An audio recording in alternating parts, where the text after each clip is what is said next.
ವೀಕ್ಷಕರೇ, ನಿಮಗೆಲ್ಲರಿಗೂ ನನ್ನ ಯೂಟ್ಯೂಬ್ ಚಾನಲ್ಗೆ ಸ್ವಾಗತ. ಆರುವುದೇ ದ್ವೇಷದ ಜ್ವಾಲೆ ಭಾಗ 47ರ ಪ್ರೋಮೋ. ಏನು, ನನಗೆ ಗೃಹ ಬಂಧನಾನ? ನನ್ನ ಮನೇಲಿ ಕೂಡು ಹಾಕೋ ಯೋಚನೆನಾ? ಹಾಗಾದರೆ ನನ್ನ ಬಿಸ್ನೆಸ್ ಗತಿ? ಅವಳತ್ತ ತುಂಟ ನೋಟ ಬೀರಿ ಹೇಗೆ ನನ್ನ ಬಂಧಿಸ್ತೀಯಾ?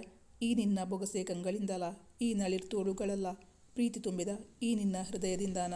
ಅಥವಾ ನಿನ್ನ ವಾಗ್ಬಾಣಗಳಿಂದಲೇ ನನ್ನ ಸುತ್ತಲೂ ಶರಪಂಜರದ ಬೇಲಿ ಕಟ್ಟಿ ಅದಲ್ಲಿ ಬಂಧಿಸ್ಕೋತೀಯಾ? ಅವನು ಬೇಕೆಂದೇ ತನ್ನ ಕಾಲೆಳೆದು ಆಡಿಕೊಂಡು ನಗುತ್ತಿದ್ದಾನೆಂದು ಅರಿವಾಗಿ, ಸುಪ್ತಾ, ಯಾವುದು ಜಾಸ್ತಿ ಪವರ್ಫುಲ್ ಅಂತ ನಂಗಿಂತ ನಿಮಗೆ ಚೆನ್ನಾಗಿ ಗೊತ್ತಿದೆ ಎಂದು ಉತ್ತರಿಸಿದಳು.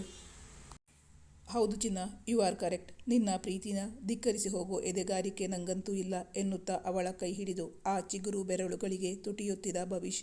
ಹಾಂ, ಹೇಳಿದಾಗೆ ನಿಂಗೆ ಒಂದು ಇಂಪಾರ್ಟೆಂಟ್ ವಿಚಾರ ಹೇಳಬೇಕಾಗಿತ್ತು. ಅಂತಿಂಥ ವಿಷಯ ಅಲ್ಲ.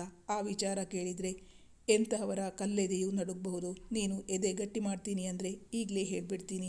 ಯಾಕೆಂದರೆ ಆ ವಿಷಯ ತುಂಬ ಕಹಿ, ಆದರೆ ಸತ್ಯ. ನನಗೆ ಆ ಕಹಿ ಸತ್ಯ ಅರಗಿಸಿಕೊಳ್ಳೋಕೆ ಆಗಲಿಲ್ಲ.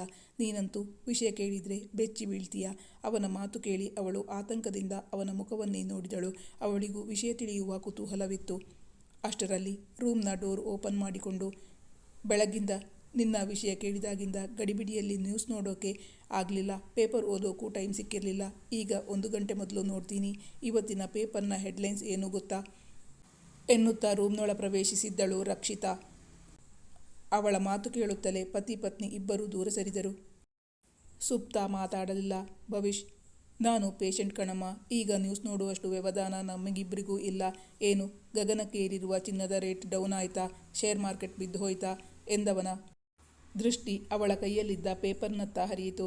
ನಿನ್ನ ಕೈಯಲ್ಲಿ ನ್ಯೂಸ್ ಪೇಪರ್ ಇದೆಯಲ್ಲ, ಏನು ಅಂತ ನೀನೇ ಹೇಳುವಂತವಳಾಗು.